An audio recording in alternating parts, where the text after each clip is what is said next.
So ito na mga kababayan ang pinakamainit na balita na ating nasagap ngayong araw mga kapatid. Luzon, Visayas at Mindanao, kamusta na po kayong lahat mga kababayan? Welcome back sa Usapang Kanto. And ito guys, no, bago ako magpatuloy, disclaimer lang Wala po akong something na against dito sa ginagawang pagbabalita ng JME News. Pero mga kapatid, kailangan ko pong pansinin ito at kailangan ko pong itama ito and hopefully babaguhin ito ng JME News. Sabi kasi dito sa balita ng JME News mga kababayan, Jason Sa nakalaya matapos makapagpiyansa. Ang totoosin mga kapatid, mali po talaga ito.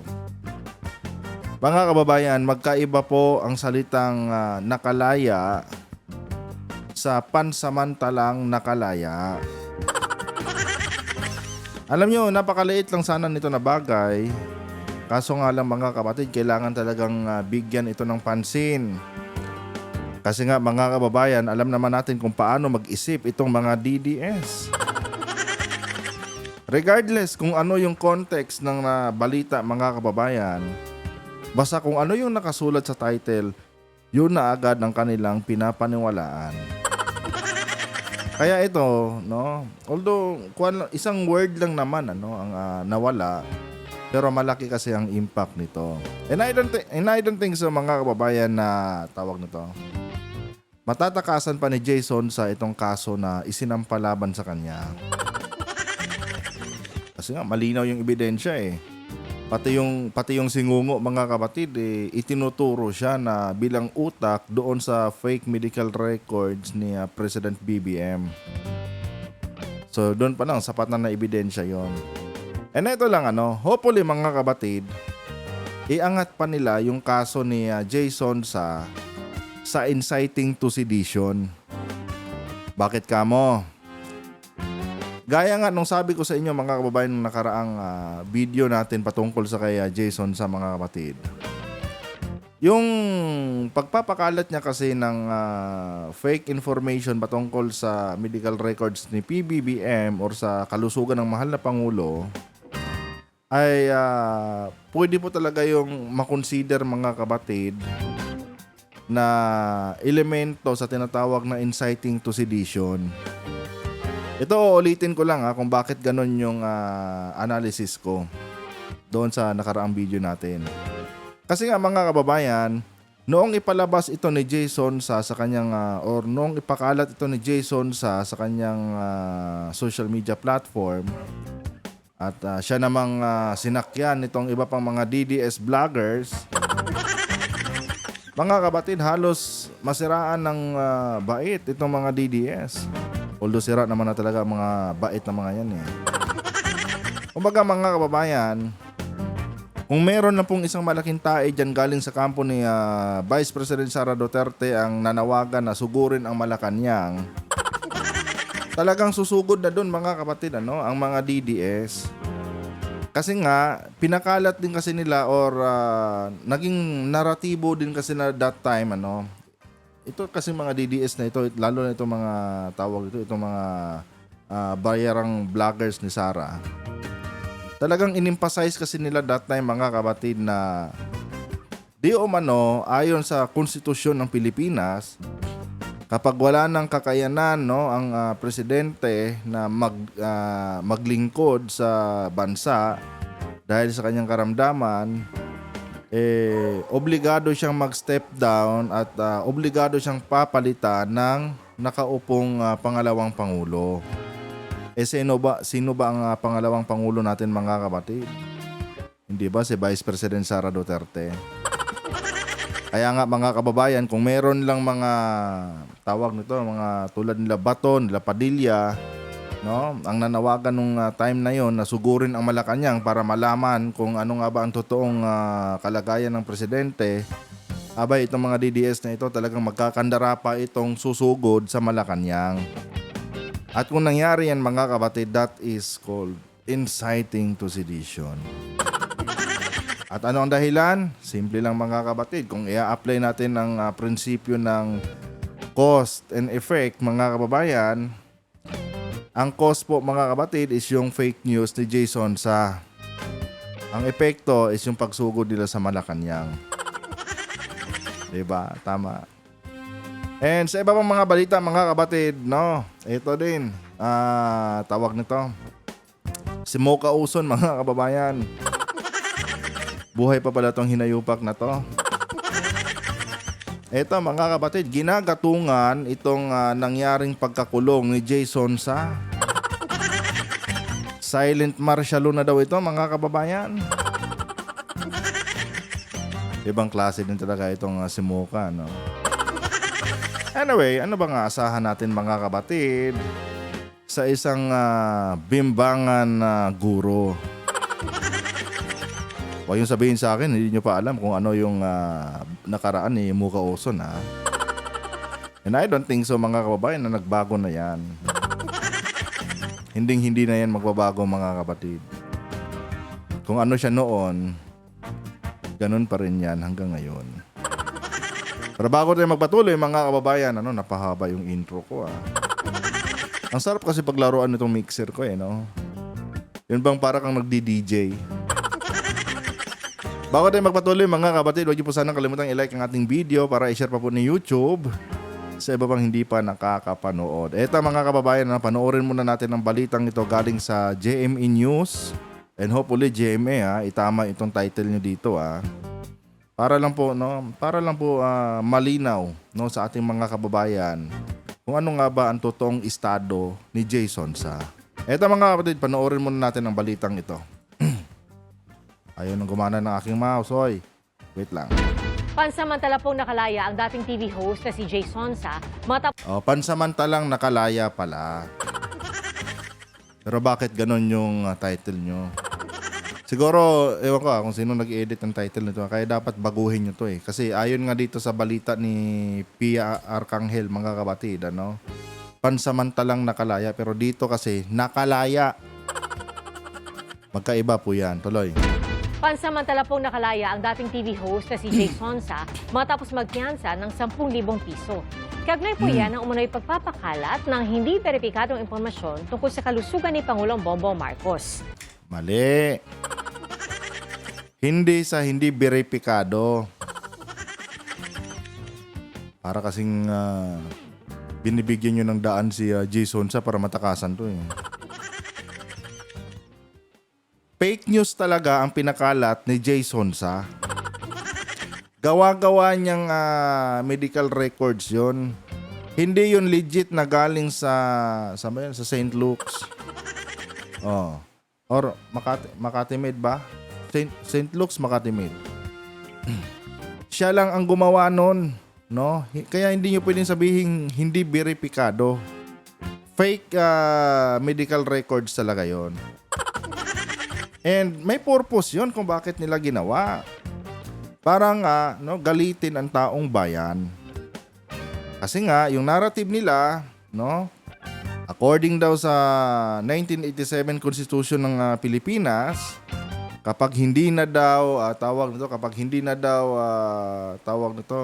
physically fit ang presidente, dahil sa kanyang karamdaman, obligado nga siyang bumaba bilang pangulo ng ating bansa. At automatic, hahalili sa kanyang posisyon, ang pangalawang pangulo. Kaya ginawa yan ni Jason sa para i-gaslight mga kapatid yung mga supporters si Sara Duterte. Kasi ang gusto talaga nila mga kababayan, magkagulo ang bansang Pilipinas. Real talk yan mga kapatid.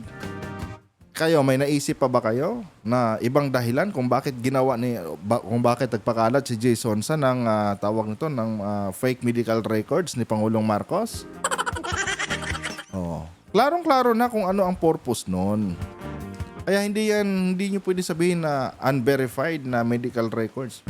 Fake news talaga yon. Kumbaga mga kapatid, gawa-gawa lang. Walang pinanggalingan, walang basihan. Yun po yun mga kababayan. Tuloy. Ayon po sa abogado ni Sonsa na si Attorney Mark Tolentino, humingi rin daw ng paumanhin ng Pasay City Regional Trial Court 118 dahil nakalagay sa arrest warrant na non-bailable ang kanyang kaso. Ito, isa pa to mga kabatid. Itong attorney na ito, parang big deal para sa kanya yung paghingi ng tawad ng korte.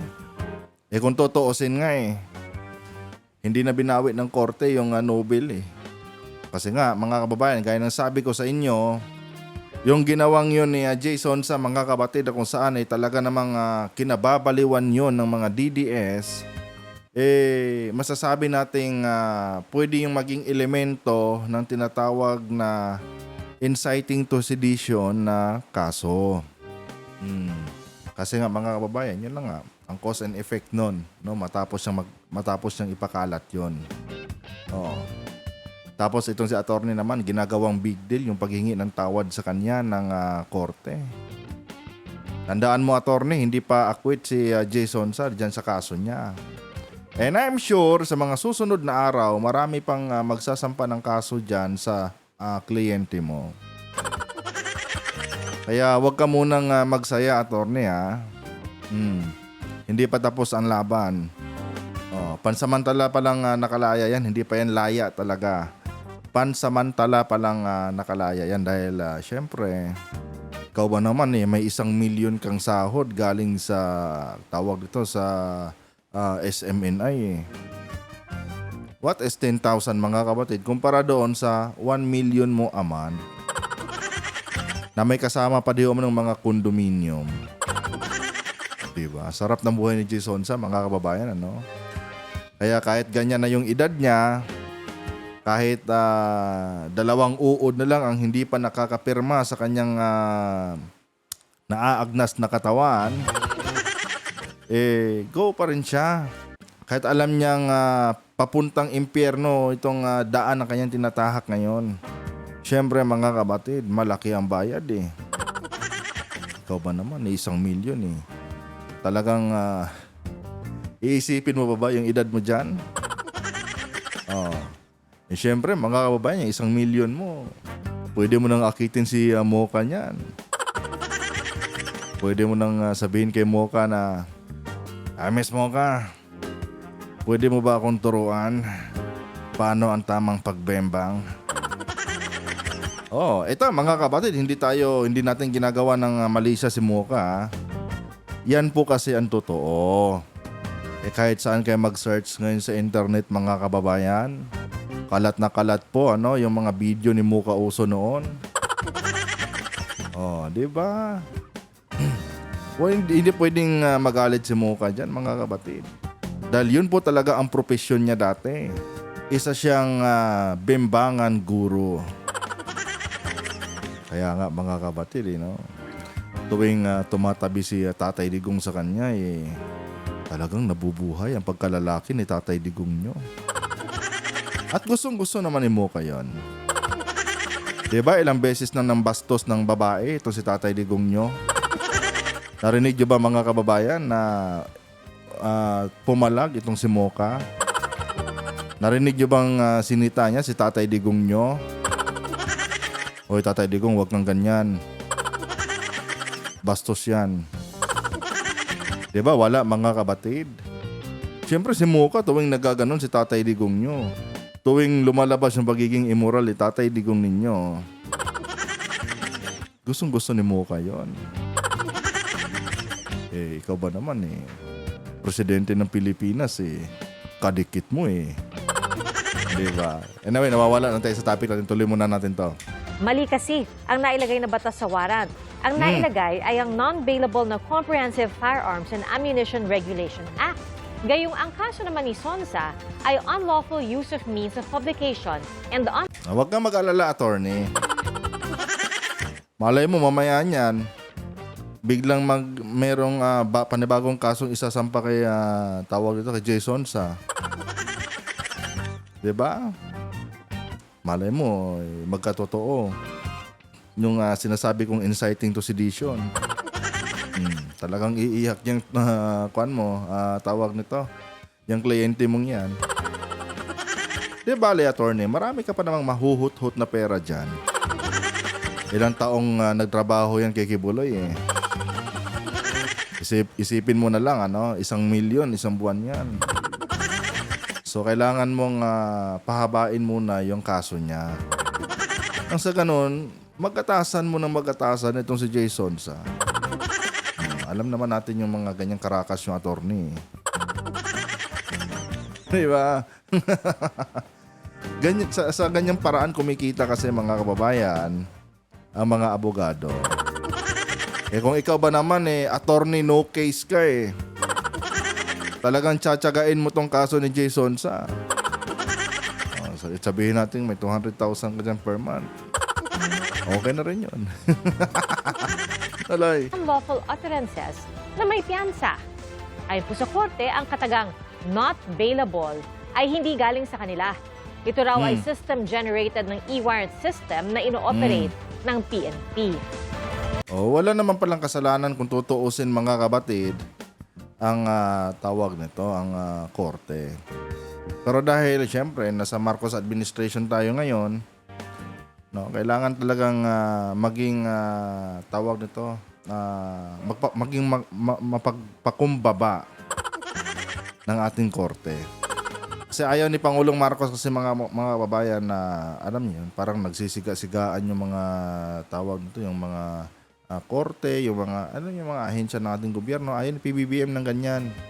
Ang gusto ni PBBM yung patas at pinapairal dapat ang due process.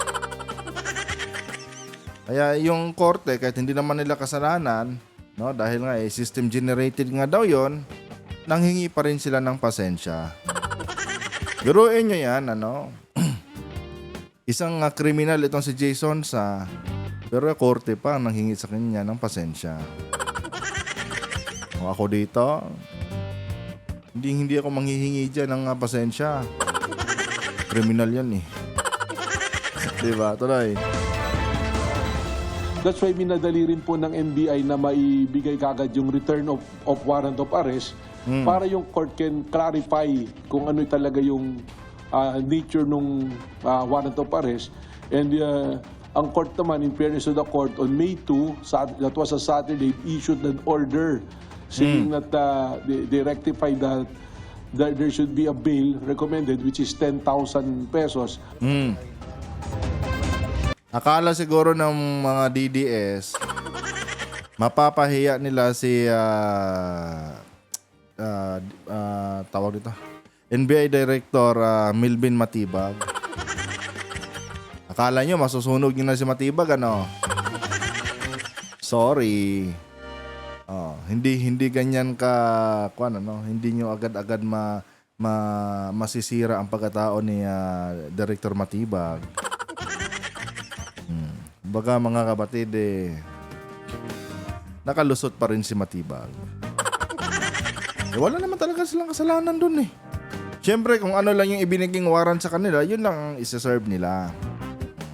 Hindi nila pwedeng sisihin si Matibag doon. Sumusunod lamang si Director ba? Secretary. Kumbaga sumusunod lang itong si Atty. Matibag kung ano yung sinasabi ng warrant. Pag sinabing no bail, no bail. At least ngayon, nasampulan na si Jason sa kung ano nga ba ang pakiramdam sa bilibid. Kasi sa bilibid siya nilagay Hindi niya alam mga kabatid na kung sa munti na siya, sa Muntinlupa na siya ilagay. Wala pa sa kalingkingan yung kanyang sitwasyon sa bilibid. Tuloy natin to. Nag-hire din ang kampo ni Sonsa ng motion to quash para ma-dismiss ang kaso. At Para ma-dismiss ang kaso daw? Bobo ka ba, attorney? Di ba? Kita nyo mga kabatid? Booking na, natukoy na, nakitaan na ng ebidensya na si Sonsa ang nagpakalat ng fake news.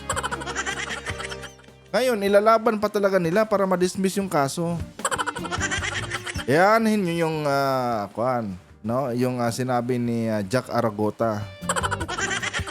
Yung aso na mukhang may hawig konti sa figura ng tao. Kasi si Jack Aragota, mga kababayan, ito sasabihin ko sa inyo hindi naman talaga tao yun. Aso naman talaga yun, mga kapatid, na may kaunting hawig sa mukha ng tao. Kanya nga lang, nakita nyo naman yung bunganga nun, di ba? Saka hindi nyo dapat kinakawaan yung lintik na yan. Yung ugali niya, mga kapatid, hindi dapat kinakawaan yan.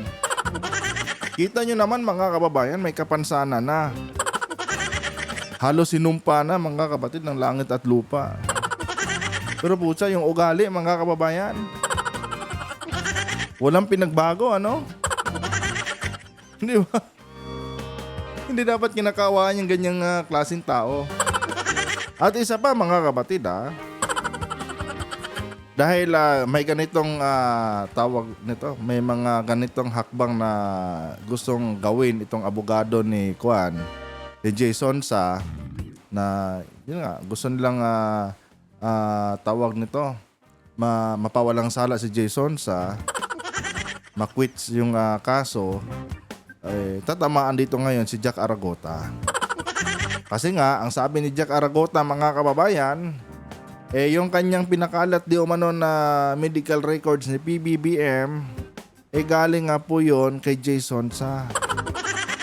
So ngayon, mga kabatid, kung ganun ang depensa ni Jack Aragota, tapos ganito, no, ang gustong gawin na aksyon nitong abogado ni Jason sa.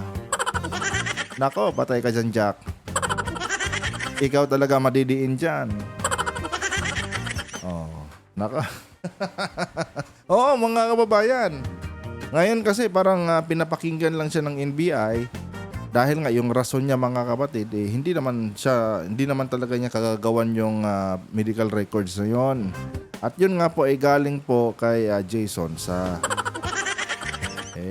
kung sakali mang mapawalang sala si Jason sa dito, kung sakali lang naman hindi, itong si Jack Aragota ngayon wala na. Kulong siya, mga kapatid. Literal, makukulong siya dito. Bakit ka mo? Hindi na valid yung kanyang yung kanyang katwiran, yung kanyang rason kung kanino galing yung fake medical records na yon.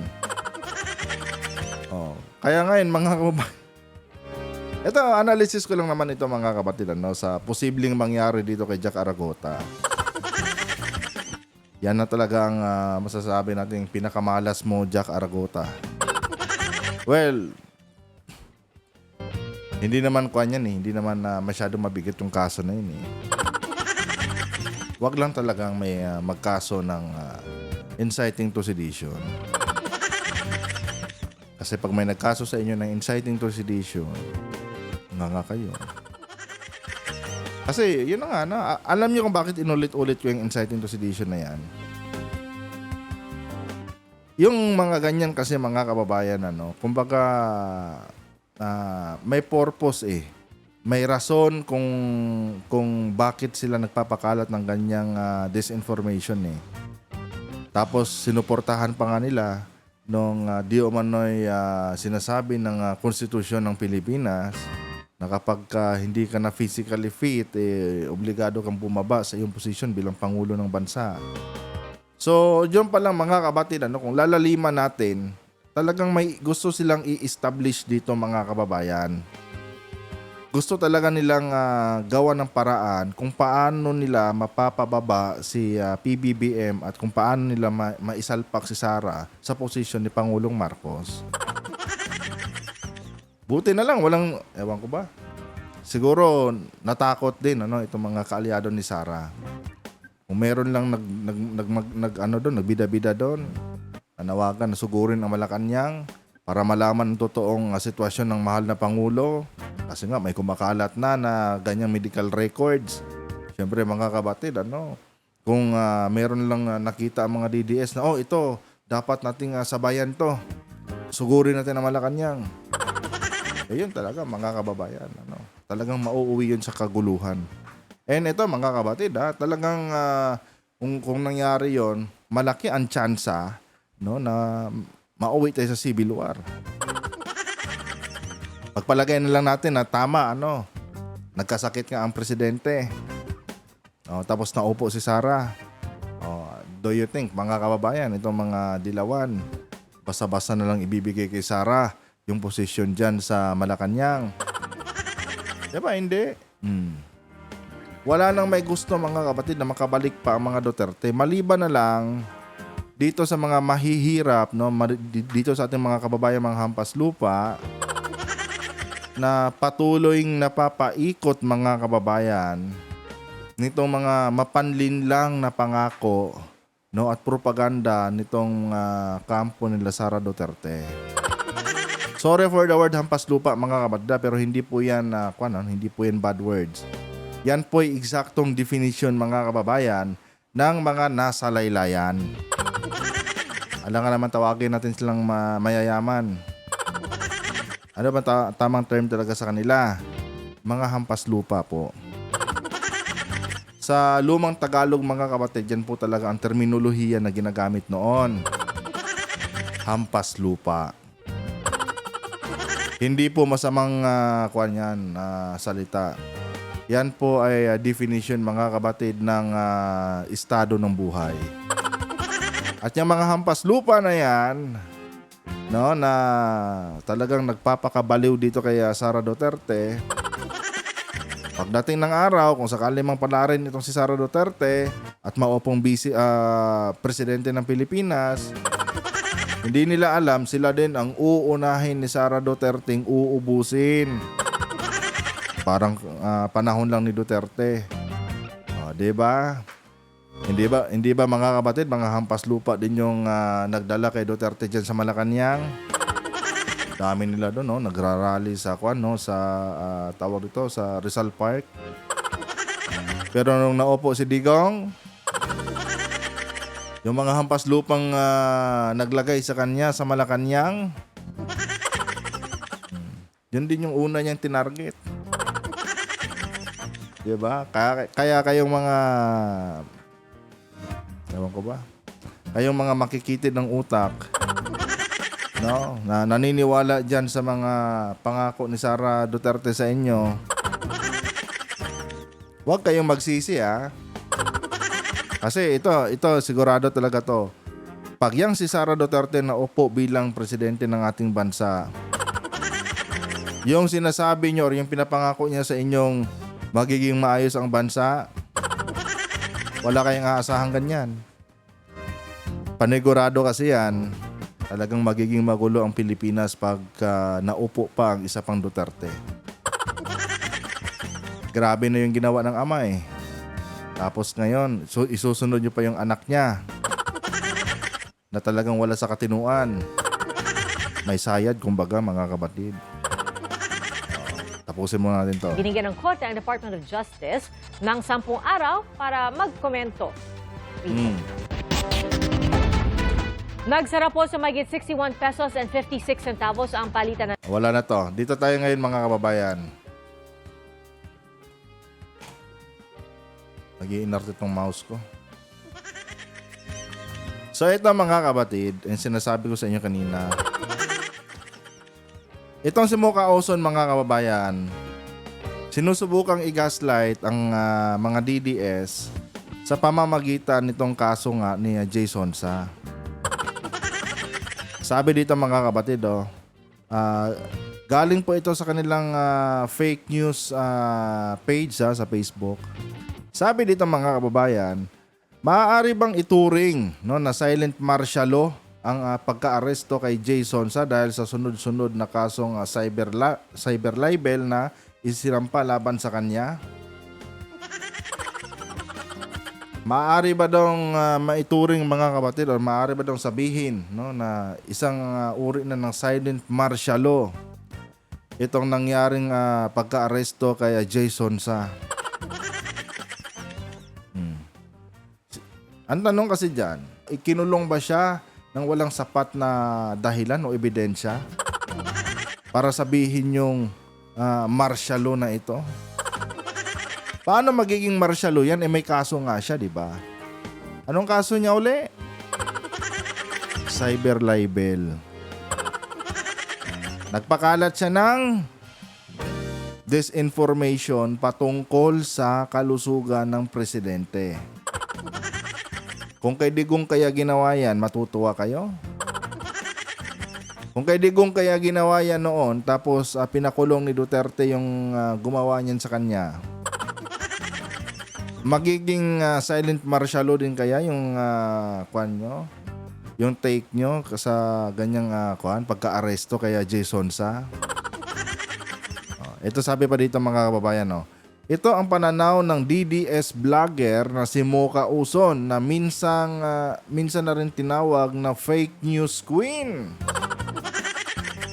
Ito palang Ilocano Global Times. Ewan ko ba?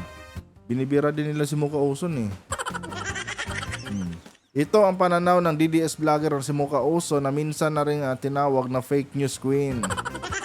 Well, ito si Mocha Uson mga kababayan, hindi lang basta-basta fake news queen yan. No. Isa po yung bimbangan queen. Yan po talaga mga kapatid. Nako mga kababayan, ano? Yung mga ganitong klase kay Mocha Uson, na isang maruming babae, marumi talaga mga kapatid. Ano bang tawag nyo sa isang babaeng nagtuturo ng immoralidad? Matatawag nyo bang malinis sa klaseng babae yan? Ito si Mocha, wala tong masisisi kung babasusin man siya eh. Kasi kung tutuusin mga kapatid, nandyan ba yung mga video niya oh? Gusto niya, ilagay ko pa dito sa comment section yung mga sites eh. Siya po ay nagtuturo talaga ng literal na immoral.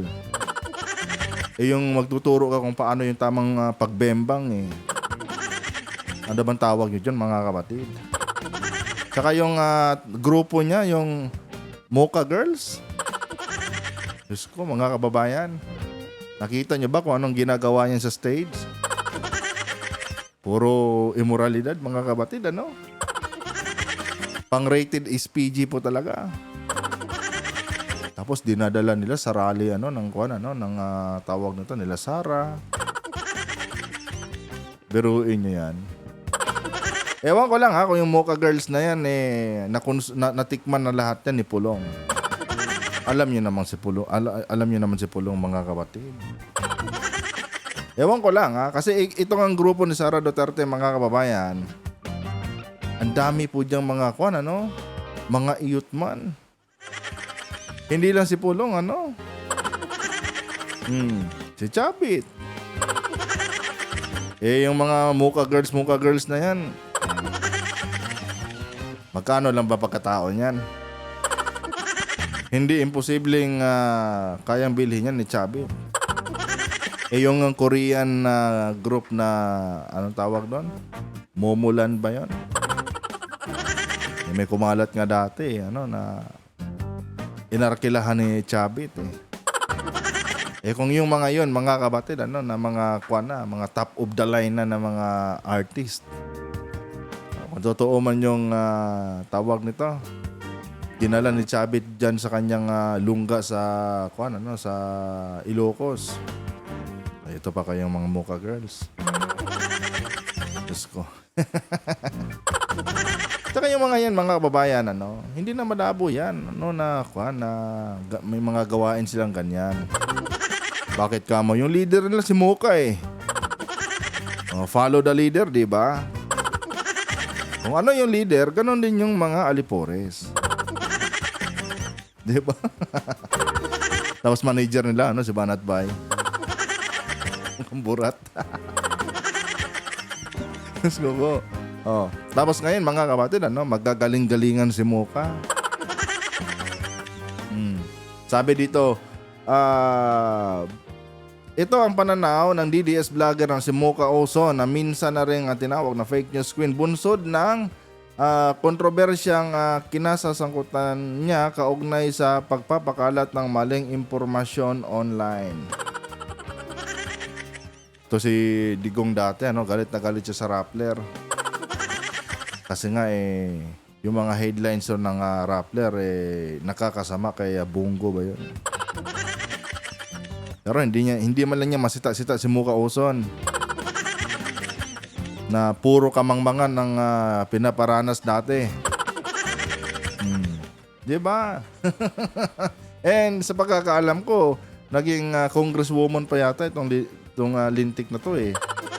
Or, ewan ko kung nakasali siya doon, sa party list niya dati kung naging nominee siya doon Sa pagkakaalam ko, parang naging nominee yata siya noon eh. Biruin yun, no? Bimbangan queen, no? Naging, tawag dito, congresswoman. Diyos ko po. So, ito mga kapatid, ito yung masaklap dito sa kanila eh. Kapag sila na ang binabalikan or kapag sila nang sinisingil mga kababayan dito sa kanilang mga katarantaduhan, automatic mga kapatid, sasabihin na martial law kaagad. Pero kapag si Sara Duterte, si Baste, si Pulong ang magbanta sa Pangulo, di ba? Never silang nagre-react. Mas, alam nyo yun mga kababayan, mas tuwang-tuwa sila. Tapos pag sila na mga kapatid ang binalikan, sasabihin nila na pinupolitika sila, martial law na daw. Tignan ito isang comment dito mga kababayan. Talagang sinampal si Muka Uson dito ng katotohanan eh. Sabi dito mga kapatid, it's called justice, no? It applies to everyone, no?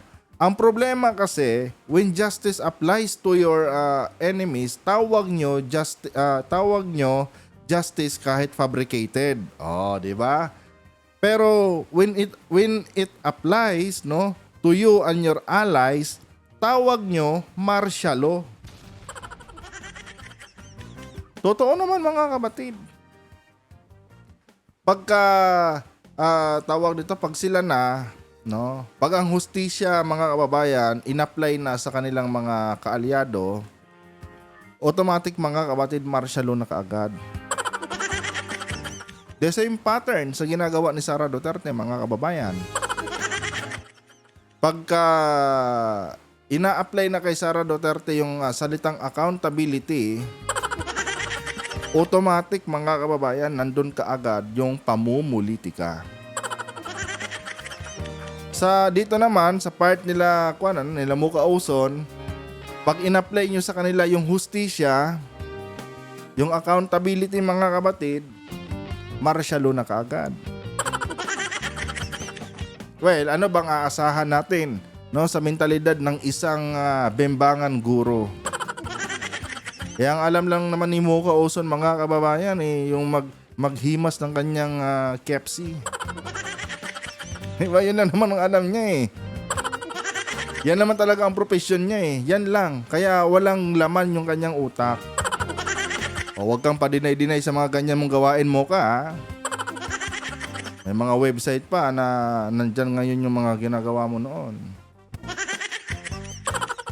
And aminin na natin mo ka. Doon ka naman talaga sumikat eh. Yun yung dumikit kay Duterte dati eh. Akala ko nga dati, isa ka sa kinukonsumo ni Digong eh. Paano hindi ko iisipin yan? Paano hindi namin iisipin yon? No? Ganon yung gawain mo eh. Tapos bigla kang naging no? Politician, no? Diba? Oh. Alam niyo mga kapatid, yung mga ganitong no? Ulitin ko sa inyo, yung mga ganitong klase, no, na babae tulad kay Mocha, huwag yung paniwalaan yan. Kung sarili nga niya, hindi niya magawang respetuhin eh. Opinion pa niya kaya. I mean, real talk lang to mga kababayan ha. Sarili nga niya eh, pinapahiya niya sa publiko eh. Yung ilabas mo yung kaluluwa mo dyan sa publiko, no, habang binibidyo eh. Yan ba may masasabi nating self-respect? Kaya mga kababayan, yung ganitong klaseng tao kay Mocha, ganyan yan mga kabatid. Alam nyo, mataas ang respeto ko sa mga kababaihan. Pero kung ganito lang din naman, tulad kay Mocha mga kabatid, na wala nang naiambag sa lipunan, nanggagaslight pa, kakalimutan ko na lang muna yung respeto ko, no, sa tulad kay Muka na klaseng babae. Hindi dapat nire-respeto yung ganitong klaseng babae. 'Di ba? Ikaw lang din naman kasi nagtuturo sa mga kababayan mo na wag kang respetuhin eh. Baka magpahanggang ngayon nga siguro yung mga bimbangan tutorial mo pinagkakakitaan mo pa yan eh. Kaya hindi mawala-wala yan sa internet eh. Diba? Sabi pa dito, mag-silent people power din kayo para quits. Pero yan mga babayan. Anyway guys, maraming salamat po sa inyong pagantabay mga kapatid. And wala, nanibago lang ako sa mixer ko eh. Actually, matagal na tong mixer ko mga kapatid. Pero sinusubukan ko lang yung mga on and off na sounds. Kasi parang napapansin ko kasi sa mga video natin parang napaka-dry. So ngayon, gusto kong lagyan ng background music para kahit papano, alam niyo, medyo lively yung ating datingan. And yun na nga mga kapatid, huwag niyo po sanang kalimutan na i-like yung ating video ngayon para i-share pa po ni YouTube sa iba pang hindi pa nakakapanood. Then uulitin ko sa inyo mga kababayan, lahat ng aking sinasabi dito ay personal ko lamang na opinion. No? Kung agree kayo, good. Kung hindi naman, nasa sa inyo pa rin yan mga kapatid. Lahat po tayo ay may kanya-kanyang opinion at nare-respeto po natin mga kababayan ang opinion ng bawat isa. Dahil ayon nga kay Senador Robin Padilla, may demokrasya tayo eh. Hanggang dito na lang mga kababayan. Adios.